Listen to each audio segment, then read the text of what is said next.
मिलकर पावो तेल थले करो ही देहो सज्जन असीसड़िया जो होवे साहिब स्यो मेल सूरज किरण मेले जल का जल हुआ राम ज्योति जोत रड़ी संपूर्ण जिया राम तन तन श्री गुरु ग्रंथ साहिब जी दी पावन पवित्र हजूरी दे विच साडे थले कर लो ग्लोबल पिता यार मोबाइल सरदार जसवंत सिंह जी दी अंतिम अरदास विच शामिल होण आए सारे ही सत्कारयोग शख्सियतां श्रोमणी गुरुद्वारा प्रबंधक कमेटी के प्रधान सरदार हरजिंदर सिंह जी धामी सिंह साहब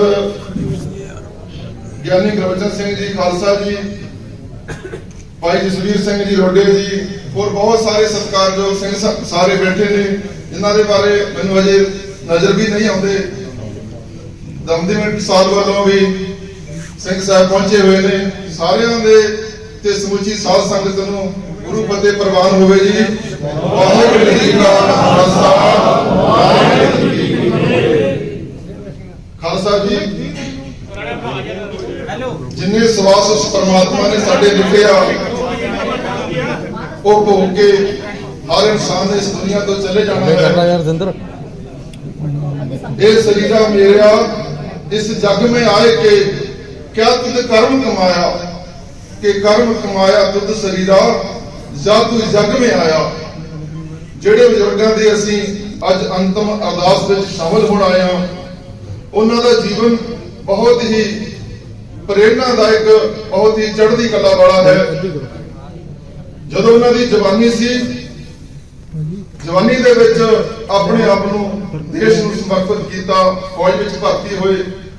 फौज विच भर्ती के दौरान उन्होंने 3 लड़ाइयां लड़ियां देश के लिए 1962 की 1965 की 1971 की। साडे बुजुर्गों ने देश के लिए 3 लड़ाइयां लड़ियां। उस तो बाद रिटायरमेंट लैके पिंड अपने बच्चों के नाल रह रहे सी। फिर साडे सारे सिख समाज के जिंदगी के अंदर एक अजिही घटना घटती है जिसने हजारां परिवारां नूं उजाड़ दिता, लखां लोकां दी जानां ले लईआं। वो सी 1984 दिल्ली के तख्त ते बैठे कांग्रेसी हुक्मरानां ने सिख समाज के अंदर झोली के अंदर जून 1984 पाई, नवंबर 1984 पाई। साडे धर्म ते हमला होया, टैंकां तोपां नाल हमला किया गया। श्री अकाल तख्त साहिब जी नूं ढेर ढेरी किया गया। हजारां निर्दोष सिखां दा कतलेआम किया गया। दरबार साहिब की पवित्र परिक्रमा निर्दोष सिखां दे खून नाल रंगी गई। फिर नवंबर 1984 के 10,000 सिखां दा कतलेआम किया गया। दिल्ली दी गलियां दे विच दिल्ली दी गलियां दे विच 3 दिन सिखां दा कतलेआम हुंदा रहा। 3 दिन के कतलेआम तो बाद उस कतलेआम के कारण वाले दुखी राजीव गांधी घरों बाहर निकल के अपने महल तो बाहर निकल के ये गल कहता है कि जदों कोई दरख्त गिरता तो धरती हिलदी है तो हजारां लोग मर ही जाते थे। ये कह के ये शब्द सिर्फ 3 लाइनां नहीं सन, ये शब्द सन उसकी मानसिकता नूं दर्शा रहे सन। उसने खुद ही पुलिस खुद ही अदालत खुद ही जज बन के फैसला सुना दिता, सारे कातलों नूं बाइज्जत बरी कर दिता। इस घटना ने समुचे सिख समाज नूं बहुत गहरे जख्म दिते, कदे ना भरे जाने वाले सदीवी जख्म दिते। खालसा जी जदों दिल्ली के तख्त ते बैठे हुक्मरानां ने सानू इंसाफ देने तो इनकार किया, पंजाब की धरती तो हजारां गैरतमंद सिख नौजवानों के हाथ हथियारां तक चले गए। उन्हां नौजवानों दे विच साडे बुजुर्ग जसवंत सिंह जी का बेटा भाई हरपिंदर सिंह गोल्डी भी उस संघर्ष दे विच शामिल होया। 18 साल की उम्र दे विच भाई हरपिंदर सिंह गोल्डी कौम की सेवा करते हुए शहादत नूं प्राप्त हो गए। उन्होंने संघर्ष में शामिल होने के कारण परिवार नूं बहुत ही कष्ट सहने पे, दुख सहने पे। साडे बुजुर्गों के केस पा के जेल भेज दिता गया। इसी दौरान ਸਾਡੀ ਭੈਣ ਬੀਬੀ ਅਮਨਦੀਪ ਕੌਰ ਜੀ ਨੂੰ ਸਾਡੇ ਘਰ ਆ ਕੇ ਗੋਲੀਆਂ ਮਾਰੀਆਂ ਗਈਆਂ। ਇਸ ਸੰਘਰਸ਼ ਦੇ ਦੌਰਾਨ ਮੇਰੀ ਮੁਲਾਕਾਤ ਭਾਈ ਹਰਪਿੰਦਰ ਸਿੰਘ ਗੁੱਟ ਦੇ ਨਾਲ ਹੁੰਦੀ ਹੈ। ਉਹ ਮੁਲਾਕਾਤ ਮੈਨੂੰ ਉਹਨਾਂ ਦੀ ਸ਼ਹਾਦਤ ਤੋਂ ਬਾਅਦ ਖਿੱਚ ਕੇ ਪਰਿਵਾਰ ਤੱਕ ਲੈ ਜਾਂਦੀ ਹੈ। ਫਿਰ ਮੈਂ ਉਸ ਪਰਿਵਾਰ ਦਾ ਹਿੱਸਾ ਬਣ ਕੇ ਜਸਵੰਤ ਸਿੰਘ ਜੀ ਅਤੇ ਮਾਤਾ ਸੰਗੀਤ ਕੌਰ ਜੀ, ਭੈਣ ਕਮਲਦੀਪ ਕੌਰ ਮੈਨੂੰ ਆਪਣਾ ਭਰਾ ਤੇ ਬਜ਼ੁਰਗ ਮੈਨੂੰ ਆਪਣਾ ਬੇਟਾ ਬਣਾਉਂਦੇ ਨੇ। ਮੈਂ ਕਈ ਸਾਲ ਉਸ ਪਰਿਵਾਰ ਦੇ ਨਾਲ ਰਹਿੰਦਾ, ਪਰ ਉਸ ਪਰਿਵਾਰ ਦੇ ਦਰਦ ਦੇ ਵਿੱਚੋਂ ਸਾਨੂੰ ਕੌਮੀ ਦਰਦ ਮਹਿਸੂਸ ਹੁੰਦਾ ਸੀ। ਮੈਂ ਤੇ ਕੌਮੀ ਸ਼ਹੀਦ ਭਾਈ ਦਿਲਾਵਰ ਸਿੰਘ ਅਕਸਰ ਜਦੋਂ ਬਜ਼ੁਰਗਾਂ ਨੂੰ ਮਿਲਣ ਵਾਸਤੇ ਪਿੰਡ ਜਾਂਦੇ ਸੀ, ਚੜ੍ਹਦੀ ਕਲਾਂ ਦੀਆਂ ਗੱਲਾਂ ਕਰਦੇ ਸੀ, ਕੌਮ ਤੇ ਹੋਏ ਜ਼ੁਲਮ ਦੀਆਂ ਗੱਲਾਂ ਕਰਦੇ ਸੀ, ਆਪਣੇ ਸ਼ਹੀਦ ਹੋਏ ਵੀਰਾਂ ਦੇ ਪ੍ਰਤੀ ਆਪਣਾ ਫਰਜ਼ ਅਦਾ ਕਰਨ ਦੇ ਵਾਸਤੇ ਅਸੀਂ ਵੀ ਆਪਣਾ ਘਰ ਛੱਡ ਕੇ ਸੰਘਰਸ਼ ਵਿੱਚ ਸ਼ਾਮਲ ਹੋ ਗਏ। 31 ਅਗਸਤ 1995 ਨੂੰ ਕੌਮੀ ਸ਼ਹੀਦ ਭਾਈ ਦਿਲਾਵਰ ਸਿੰਘ ਸ਼ਹਾਦਤ ਨੂੰ ਪ੍ਰਾਪਤ ਹੋ ਗਏ ਤੇ ਉਸ ਤੋਂ ਬਾਅਦ ਮੇਰੀ ਗ੍ਰਿਫਤਾਰੀ ਹੋ ਗਈ। ਮੇਰੇ ਸੰਘਰਸ਼ ਤੋਂ ਵਿੱਚ ਸ਼ਾਮਲ ਹੋਣ ਕਰਕੇ ਵੀ ਸਾਡੇ ਬਜ਼ੁਰਗਾਂ ਨੂੰ ਬਹੁਤ ਦੁੱਖ ਤਕਲੀਫਾਂ ਸਹਿਣੀਆਂ ਪਈਆਂ, ਪਰਿਵਾਰ ਨੂੰ ਬਹੁਤ ਕੰਠ ਸਹਿਣੇ ਪਏ, ਸਰਕਾਰੀ ਜ਼ਬਰ ਦਾ ਸ਼ਿਕਾਰ ਹੋਣਾ ਪਿਆ। ਖਾਲਸਾ ਜੀ, ਸਾਡੇ ਬਜ਼ੁਰਗਾਂ ਦਾ ਜੀਵਨ ਪ੍ਰੇਰਣਾ ਦਾ ਸਰੋਤ ਜੀਵਨ ਹੈ। ਪਿਛਲੇ 26 ਸਾਲਾਂ ਤੋਂ ਮੇਰੇ ਪਿੱਛੇ ਮੇਰੀ ਭੈਣ ਮੇਰੀ ਆਵਾਜ਼ ਬਣ ਕੇ ਮੇਰੇ ਨਾਲ ਲੜ ਰਹੀ ਹੈ। ਉਹ ਤਾਂ ਹੀ ਸੰਭਵ ਹੋ ਸਕਿਆ ਕਿਉਂਕਿ ਸਾਡੇ ਪਿੱਛੇ ਸਾਡੇ ਬਜ਼ੁਰਗਾਂ ਦੀ ਤਾਕਤ ਸੀ। ਉਹ ਐਸੀ ਤਾਕਤ ਸੀ, ਅਸੀਂ ਦਿੱਲੀ ਦੇ ਤਖਤ ਦੇ ਅੱਗੇ ਵੀ ਸਿਰ ਉੱਚਾ ਚੱਕ ਕੇ ਖੜ ਸਕੇ। ਸਾਡੇ ਬਜ਼ੁਰਗ 5 ਸਾਲ ਵਿੜੇ ਤੇ ਵੀ ਪਏ ਰਹੇ। ਉਹਨਾਂ ਦੇ ਦੋਨੋਂ ਬੱਚੇ ਸ਼ਹੀਦ ਹੋਏ। ਉਹਨਾਂ ਦੀ ਜ਼ਿੰਦਗੀ ਦੇ ਵਿੱਚ ਐਸੇ ਪਲ ਆਏ, ਦੋਨੋਂ ਬੱਚਿਆਂ ਦੀ ਅੰਤਮ ਸੰਸਕਾਰ ਕਰਨ ਦਾ ਉਹਨਾਂ ਨੂੰ ਇਜਾਜ਼ਤ ਨਹੀਂ ਮਿਲੀ, ਉਹਨਾਂ ਦੇ ਵਿੱਚ ਸ਼ਾਮਲ ਹੋਣ ਦੀ ਇਜਾਜ਼ਤ ਨਹੀਂ ਮਿਲੀ। ਬਹੁਤ ਕੌਮੀ ਕੰਠ ਸਹਿੰਦੇ ਹੋਏ ਸਾਡੇ ਬਜ਼ੁਰਗ 5 ਸਾਲ ਬਿਸਤਰੇ ਤੇ ਬਹਿ ਕੇ ਵੀ ਸਾਡੀ ਤਾਕਤ ਬਣੇ ਰਹੇ। ਮੈਂ ਇਹ ਸੰਘਰਸ਼ ਤਾਂ ਹੀ ਲੜ ਸਕਿਆ ਕਿਉਂਕਿ ਮੇਰੇ ਪਿੱਛੇ ਮੇਰੇ ਨਾਲ ਮੇਰੇ ਦਰਿਆ ਦੀ ਤਰ੍ਹਾਂ ਵਿਚਰਦੀ ਮੇਰੀ ਭੈਣ ਬੀਬੀ ਕਮਲਦੀਪ ਕੌਰ ਸੀ ਤੇ ਉਹਨਾਂ ਦੇ ਪਿੱਛੇ ਸਾਡੇ ਬਜ਼ੁਰਗ ਇੱਕ ਤਾਕਤ ਬਣ ਕੇ ਖੜੇ ਸਨ। ਖਾਲਸਾ ਜੀ, ਅੱਜ ਮੇਰੇ ਸੰਘਰਸ਼ ਦਾ ਇੱਕ ਥੰਮ ਗਿਰ ਗਿਆ ਹੈ। ਮੈਨੂੰ ਇਸ ਗੱਲ ਸਵੀਕਾਰ ਦੇ ਵਿੱਚ ਕੋਈ ਗਿਲਾ ਨਹੀਂ ਹੈ। ਮੇਰੇ ਸੰਘਰਸ਼ ਦਾ ਇੱਕ ਥੰਮ ਗਿਰ ਗਿਆ ਹੈ। ਅੱਜ ਮੇਰੀ ਭੈਣ ਬੀਬੀ ਕਮਲਦੀਪ ਕੌਰ ਉਹ ਵੀ ਫੱਟੜ ਅਵਸਥਾ ਦੇ ਵਿੱਚ ਆਪਣੇ ਹਾਲਾਤਾਂ ਨਾਲ ਜੂਝਦੀ ਹੋਈ ਮੇਰੇ ਨਾਲ ਅੱਜ ਵੀ ਉਹਨਾਂ ਬਜ਼ੁਰਗਾਂ ਦੀ ਅੰਤਮ ਅਰਦਾਸ ਵਿੱਚ ਮੈਨੂੰ ਸ਼ਾਮਲ ਹੋਣ ਦਾ ਮੌਕਾ ਮਿਲਿਆ। ਇਸ ਦੇ ਲਈ ਜਿਨ੍ਹਾਂ ਨੇ ਵੀ ਸਹਿਯੋਗ ਕੀਤਾ ਉਹਨਾਂ ਸਾਰਿਆਂ ਦਾ ਦਿਲ ਦੀਆਂ ਗਹਿਰਾਈਆਂ ਤੋਂ ਮੈਂ ਧੰਨਵਾਦ ਕਰਦਾ ਹਾਂ। ਮੈਂ ਇੱਥੇ ਇਹ ਕਹਿਣਾ ਚਾਹੁੰਦਾ ਹਾਂ, ਮੈਂ ਸਾਰੇ ਜਿਹੜੇ ਤੁਸੀਂ ਸਤਿਕਾਰਯੋਗ ਮੇਰੇ ਬਹੁਤ ਹੀ ਸਤਿਕਾਰਯੋਗ ਬਜ਼ੁਰਗ ਇੱਥੇ ਕੌਮ ਦੇ ਆਗੂ ਇੱਥੇ ਆਏ ਹੋ, ਮੈਂ ਤੁਹਾਨੂੰ ਇਹ ਕਹਿਣਾ ਚਾਹੁੰਦਾ ਹਾਂ ਕਿ ਇਸ ਸਮਾਗਮ ਦੇ ਵਿੱਚ ਸ਼ਾਮਲ ਹੋਣਾ ਤੁਹਾਡੇ ਵੱਡੇ ਭਾਗਾਂ ਦੀ ਗੱਲ ਹੈ। ਜਦੋਂ ਵੀ ਇਹ ਸਮਾਗਮ ਖਤਮ ਹੋਏ ਤੁਸੀਂ ਮੇਰੀ ਭੈਣ ਦੇ ਘਰ ਜ਼ਰੂਰ ਜਾਣਾ। ਉਸ ਘਰ ਦੇ ਵਿੱਚ ਬੈਠ ਕੇ ਮਹਿਸੂਸ ਕਰਨਾ ਕਿ ਇਸ ਪਰਿਵਾਰ ਨੇ ਆਪਣੇ ਕੌਮੀ ਫਰਜ਼ ਅਦਾ ਕਰਨ ਵਾਸਤੇ ਕਿੰਨੇ ਕੰਠ ਸਹੇ। ਤੁਸੀਂ ਉਸ ਘਰ ਦੇ ਵਿੱਚ ਬੈਠ ਕੇ ਇਹ ਮਹਿਸੂਸ ਕਰੋਗੇ ਕਿ ਇਸ ਪਰਿਵਾਰ ਨੇ ਆਪਣੇ ਕੌਮੀ ਫਰਜ਼ ਅਦਾ ਕਰਨ ਦੇ ਵਿੱਚ ਕੋਈ ਕਸਰ ਬਾਕੀ ਨਹੀਂ ਰੱਖੀ।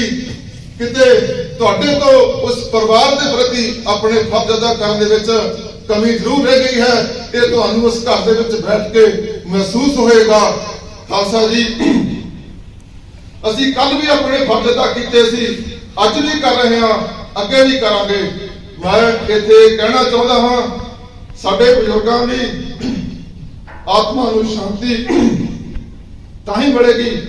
ਮੈਂ ਇੱਥੇ ਖਾਲਸਾ ਪੰਥ ਨੂੰ ਇਹ ਸੰਦੇਸ਼ ਦੇਣਾ ਚਾਹੁੰਦਾ ਹਾਂ, ਅਕਾਲ ਪੁਰਖ ਵਿੱਚ ਵਿਸ਼ਵਾਸ ਦਾ ਪ੍ਰਤੀਕ ਅਕਾਲੀ, ਹਿੰਦੂ ਮੁਸਲਿਮ ਸਿੱਖ ਈਸਾਈ ਏਕਤਾ ਦਾ ਪ੍ਰਤੀਕ ਅਕਾਲੀ, ਸਾਰੇ ਧਰਮਾਂ ਦੇ ਸਤਿਕਾਰ ਦਾ ਪ੍ਰਤੀਕ ਅਕਾਲੀ, ਸਰਬ ਸਾਂਝੀ ਬਾਲਤਾ ਦਾ ਸੰਦੇਸ਼ ਅਕਾਲੀ। ਮੇਰੀ ਰੂਹ ਅਕਾਲੀ, ਮੇਰਾ ਦਿਲ ਅਕਾਲੀ, ਹਾਂ ਮੈਂ ਅਕਾਲੀ। हाँ मैं अकाली चाਹੁੰਦਾ आत्मा ਨੂੰ शांति ਤਾਂ ਹੀ ਮਿਲੇਗੀ ਜੇ ਇਹਨਾਂ ਦੀ ਇਸ ਰਾਜ ਭਾਗ ਦਾ ਇਸ ਕਾਤਲ ਕਾਂਗਰਸ ਦੇ ਰਾਜ ਭਾਗ ਦਾ ਇਸ ਧਰਤੀ ਤੋਂ ਇਸ ਦੇਸ਼ ਤੋਂ ਇੱਕ ਸਿੱਖ ਦਾ ਫਰਜ਼ ਹੈ ਜਦੋਂ ਵੀ ਤੁਹਾਨੂੰ ਵੋਟ ਪਾਉਣ ਦਾ ਜੇ ਤੁਸੀਂ ਨਹੀਂ ਲੜ ਸਕੇ ਗੱਲ ਮੰਨੀ ਜਾ ਸਕਦੀ ਹੈ ਲੇਕਿਨ ਵੋਟ ਪਾਉਣ ਦੇ ਅਧਿਕਾਰ ਦੀ ਵਰਤੋਂ ਕਰਦੇ ਸਮੇਂ ਇਸ ਵੋਟ ਪਾਉਣ ਦੇ ਅਧਿਕਾਰ ਨੂੰ ਆਪਣਾ ਹਥਿਆਰ ਸਮਝ ਕੇ ਉਹਨਾਂ ਕਾਤਲਾਂ ਦੇ ਖਿਲਾਫ ਵਰਤੋ। ਬੋਲੇ ਸੋਨਿਆ ਸਤਿ ਸ੍ਰੀ ਅਕਾਲ। ਧਰਤੀ ਤੇ ਸ਼੍ਰੋਮਣੀ ਅਕਾਲੀ ਦਲ ਸਾਡੀ ਪੰਥ ਦੀ ਨੁਮਾਇੰਦਾ ਜਥੇਬੰਦੀ ਹੈ ਸਾਡੇ ਪੁਰਖਿਆਂ ਦੀ ਵਿਰਾਸਤ ਹੈ ਇਹ ਵਿਰਾਸਤ ਜਿੰਨੀ ਤਕੜੀ ਹੋਏਗੀ ਜਿੰਨੀ ਮਜ਼ਬੂਤ ਹੋਏਗੀ ਖਾਲਸਾ ਜੀ ਉਨੇ ਹੀ ਸਾਡੇ ਹੱਕ ਸੁਰੱਖਿਅਤ ਰਹਿਣਗੇ ਸਾਡੇ ਉਹਨਾਂ ਹਜ਼ਾਰਾਂ ਇਹਨਾਂ ਕਾਤਲਾਂ ਦੇ ਜ਼ੁਲਮ ਦਾ ਸ਼ਿਕਾਰ ਹੋਏ ਉਹਨਾਂ ਹਜ਼ਾਰਾਂ ਸ਼ਹੀਦਾਂ ਹਜ਼ਾਰਾਂ ਨਿਰਦੋਸ਼ ਸਿੱਖਾਂ ਦੀਆਂ ਆਤਮਾਵਾਂ ਨੂੰ ਸ਼ਾਂਤੀ ਤਾਂ ਹੀ ਮਿਲੇਗੀ ਜਦੋਂ ਇਹਨਾਂ ਕਾਤਲਾਂ ਦਾ ਰਾਜ ਭਾਗ ਇਸ ਧਰਤੀ ਤੋਂ ਖਤਮ ਹੋਵੇਗਾ। ਇੱਕ ਸਖਤ ਸਿੱਖ ਦਾ ਫਰਜ਼ ਹੈ ਜਿੱਥੇ ਵੀ ਕਦੇ ਉਹਨੂੰ ਮੌਕਾ ਮਿਲੇ ਇਹਨਾਂ ਦੇ ਖਿਲਾਫ ਵੋਟ ਕਰੋ ਇਹਨਾਂ ਦੇ ਰਾਜ ਭਾਗ ਨੂੰ ਖਤਮ ਕਰਨ ਲਈ ਵੋਟ ਕਰੋ। ਮੇਰੇ ਪਿਤਾ ਨੂੰ ਉਹਨਾਂ ਹਜ਼ਾਰਾਂ ਸ਼ਹੀਦਾਂ ਨੂੰ ਤਾਂ ਹੀ ਉਹਨਾਂ ਦੀ ਆਤਮਾ ਨੂੰ ਸ਼ਾਂਤੀ ਮਿਲੇਗੀ। ਮੈਂ ਇੰਨਾ ਕੁਝ ਬੋਲਦਾ ਹੋਇਆ ਤੁਹਾਡੇ ਤੋਂ ਸਾਰਿਆਂ ਨੂੰ ਮੈਂ ਧੰਨਵਾਦ ਕਰਦਾ ਜਿਹੜੇ ਵੀ ਇੱਥੇ ਸਾਡੇ ਪਿਤਾ ਜੀ ਦੇ ਇਸ ਸਮਾਗਮ ਦੇ ਵਿੱਚ ਸ਼ਾਮਲ ਹੋਣ ਲਈ ਪਹੁੰਚੇ ਨੇ। ਮੇਰੀ ਭੈਣ ਦਾ ਯੋਗਦਾਨ ਮੈਂ ਕਈ ਤੁਹਾਨੂੰ ਨਹੀਂ ਦੇ ਸਕਦਾ ਮੈਂ ਨਹੀਂ ਇਹ ਸਮੁੱਚੀ ਕੌਮ ਇਹ ਯੋਗਦਾਨ ਨੂੰ ਦਾ ਕੋਈ ਮੁੱਲ ਨਹੀਂ ਉਤਾਰ ਸਕਦੀ। ਮੈਂ ਤੁਹਾਨੂੰ ਫਿਰ ਬੇਨਤੀ ਕਰਦਾ ਤੁਸੀਂ ਮੇਰੀ ਭੈਣ ਦੇ ਘਰ ਜਾ ਕੇ ਬੈਠ ਕੇ ਮਹਿਸੂਸ ਕਰਨਾ ਕਿ ਇਸ ਪਰਿਵਾਰ ਨੇ ਸਰਕਾਰ ਅਕਾਲੀ ਖਾਲਸਾ ਜੀ ਬੋਲੇ ਸੋਨਿਆ ਉਹਨਾਂ ਕਾਤਲਾਂ ਦਾ ਜਿਨ੍ਹਾਂ ਕਾਤਲਾਂ ਨੇ ਸਾਡੇ ਅਕਾਲ ਤਖਤ ਸਾਹਿਬ ਨੂੰ ਢਹਿ ਕੀਤਾ ਜਿਨ੍ਹਾਂ ਨੇ ਹਜ਼ਾਰਾਂ ਨਿਰਦੋਸ਼ ਸਿੱਖਾਂ ਦਾ ਕਤਲੇਆਮ ਕੀਤਾ ਉਹਨਾਂ ਦਾ ਰਾਜ ਭਾਗ ਇਸ ਧਰਤੀ ਦੇ ਮੱਥੇ ਤੇ ਲੱਗਿਆ ਹੋਇਆ ਇੱਕ ਕਲੰਕ ਹੈ ਖਾਲਸਾ ਪੰਥ ਦਾ ਇਸ ਧਰਤੀ ਮਾਂ ਦਾ ਅਪਮਾਨ ਹੈ। ਮੇਰੀ ਸਾਰੇ ਖਾਲਸਾ ਪੰਥ ਨੂੰ ਇਹ ਬੇਨਤੀ ਹੈ ਕਿ ਸਾਡੇ ਗੁਰੂ ਸਾਹਿਬਾਨਾਂ ਨੇ ਸ਼ਹਾਦਤਾਂ ਕੁਰਬਾਨੀਆਂ ਸਰਬੰਸ ਇਸ ਕਰਕੇ ਨਹੀਂ ਮਾਰਿਆ ਕਿ ਕਿਸੇ ਸਹੂਲਤਾਂ ਸਾਨੂੰ ਮਿਲ ਗਈਆਂ ਉਹਨਾਂ ਨੇ ਧਰਮ ਦੇ ਲਈ ਕੌਮ ਦੀ ਅਣਖ ਤੇ ਗੈਰਤ ਦੇ ਲਈ ਸਰਬੰਸ ਵਾਰਿਆ। ਆਓ ਆਪਾਂ ਸਾਰੇ ਮੈਂ ਤੁਹਾਨੂੰ ਇਹ ਬੇਨਤੀ ਕਰਦਾ ਪਹਿਲਾਂ ਧਾੜਵੀ ਆਉਂਦੇ ਸੀ ਕਾਬਲ ਤੇ ਕੰਧਾਰ ਵੱਲੋਂ ਇਸ ਧਰਤੀ ਨੂੰ ਲੁੱਟਣ ਵਾਸਤੇ ਅੱਜ ਧਾੜਵੀ ਦਿੱਲੀ ਵੱਲੋਂ ਆ ਰਹੇ ਨੇ ਇਸ ਧਰਤੀ ਨੂੰ ਲੁੱਟਣ ਵਾਸਤੇ। ਮੈਂ ਸਾਰਿਆਂ ਨੂੰ ਬੇਨਤੀ ਕਰਦਾ ਇਹ ਉਹ ਤੁਹਾਨੂੰ ਆਗੂ ਕੌਣ ਦੇ ਰਹੇ ਨੇ ਸ਼ਰਾਬੀ ਤੇ ਕਮੇਟੀ ਕਲਾਕਾਰ ਖਾਲਸਾ ਜੀ ਤੁਸੀਂ ਜਾਗ ਜਾਓ ਕਿਤੇ ਸੁੱਤੇ ਨਾ ਰਹਿ ਜਾਣਾ ਕੋਈ ਗਲਤੀ ਨਾ ਕਰ ਲੈਣਾ।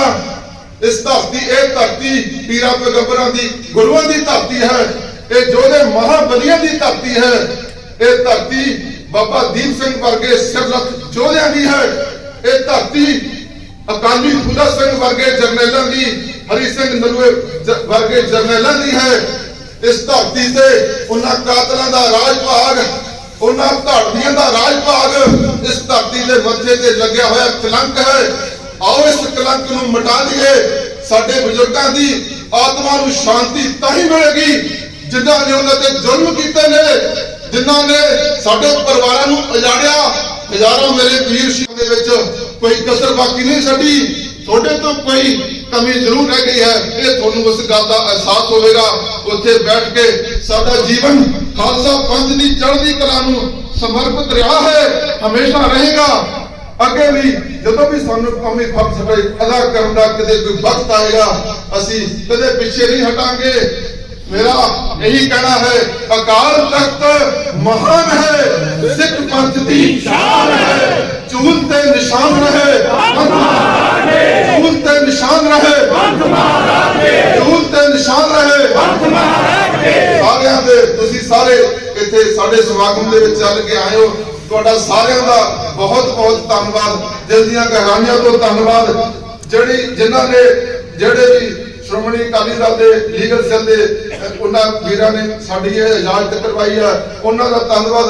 ਉਸ ਅਕਾਲ ਪੁਰਖ ਸਭ ਤੋਂ ਵੱਡਾ ਉਸ ਅਕਾਲ ਪੁਰਖ ਵਾਹਿਗੁਰੂ ਦਾ ਧੰਨਵਾਦ ਜਿਸ ਨੇ ਮੈਨੂੰ 26 ਸਾਲਾਂ ਬਾਅਦ 1 ਘੰਟੇ ਲਈ ਆਪਣੇ ਪਿਤਾ ਦੇ ਇਸ ਅੰਤਮ ਅਰਦਾਸ ਵਿੱਚ ਸ਼ਾਮਲ ਹੋਣ ਦਾ ਮੌਕਾ ਦਿੱਤਾ।